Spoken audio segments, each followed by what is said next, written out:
अघनाशक गायत्री स्तोत्रम्। नारद उवाच भक्तानुकम्पिनं सर्वज्ञा हृदयं पापनाशनं गायत्र्याः कथितं तस्माद् गायत्र्या स्तोत्रमीरया।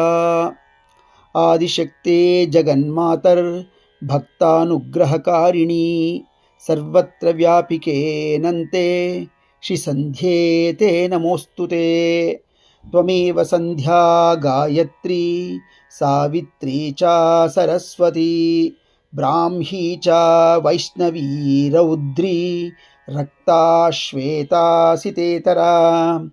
प्रातर्बाला च मध्याह्ने यौवनस्था भवेत् पुनः ब्रह्मा सायं भगवती चिन्त्यते मुनिभिः सदा।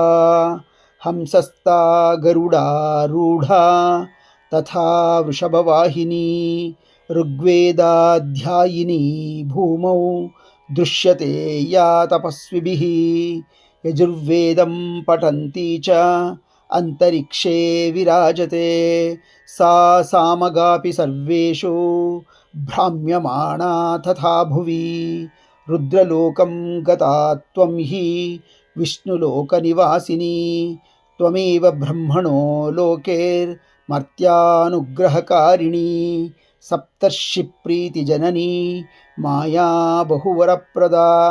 शिवयोः करनेत्रोत्था ह्यश्रुस्वेदसमुद्भवा आनन्दजननी दुर्गा दशधा परिपठ्यते। वरेण्या वरदा चैव वरिष्ठा वरवर्णिनी गरिष्ठा च वरार्हा च वरारोहा च सप्तमी। नीलगंगा तथा संध्या सर्वदा भोगमोक्षदा। भागीरथी मर्त्यलोके पाताले भोगवत्यपि। त्रिलोकवाहिनी देवी स्थानत्रयनिवासिनी भूर्लोकस्था त्वमेवासि धरित्री लोकधारिणी। भुवो लोके वायुशक्तिः स्वर्लोके तेजसां निधिः। महर्लोके महासिद्धिर्जनलोके जनेत्यपि। तपस्विनी तपोलोके सत्यलोके तु सत्यवाक्। कमला विष्णुलोके च गायत्री ब्रह्मलोकदा। रुद्रलोके स्थिता गौरी हर अर्धांगनिवासिनी।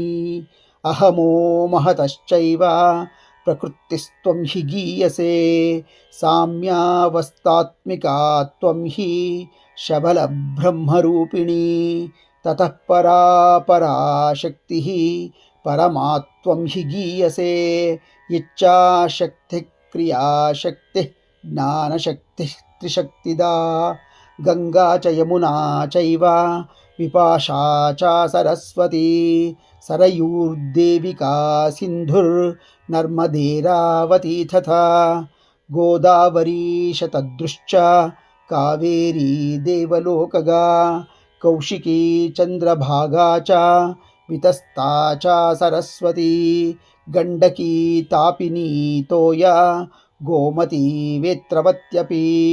इडा च पिंगला चैव सुषुम्ना च तृतीयका। गान्धारी हस्तिजिह्वा च पूषा पूषा तथैव च। अलम्बुषा कुहुश्चैव शङ्खिनी प्राणवाहिनी। नाडी च त्वं शरीरस्था गीयसे प्राक्तनैर्बुधैः। हृतपद्मस्था प्राणशक्तिः कंठस्था स्वप्ननायिका। तालुस्था त्वं सदा धारा बिन्दुस्था बिन्दुमालिनी। मूले तु कुण्डली शक्तिर्व्यापिनी केशमूलगा। शिखा मध्यासना त्वं हि शिखाग्रे तु मनोन्मनी। किमन्यद्बहुनोक्तेन यत्किञ्चिज्जगति त्रये तत्सर्वं त्वं महादेवी श्रिये सन्ध्ये नमोऽस्तुते।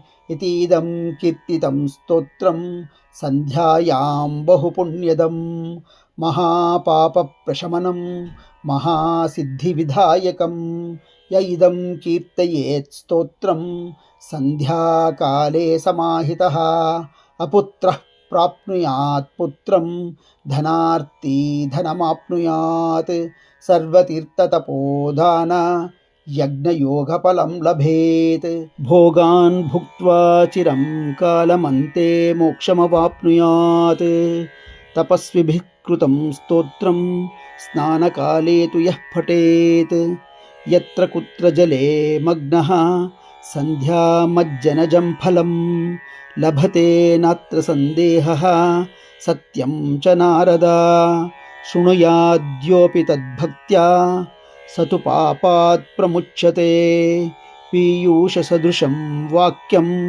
सन्ध्योक्तं नारदेरितम् इति श्रीदेवी भागवते महापुराणे 12स्कन्धे पञ्चमोऽध्याये श्री अघनाशक गायत्री स्तोत्रं सम्पूर्णम्।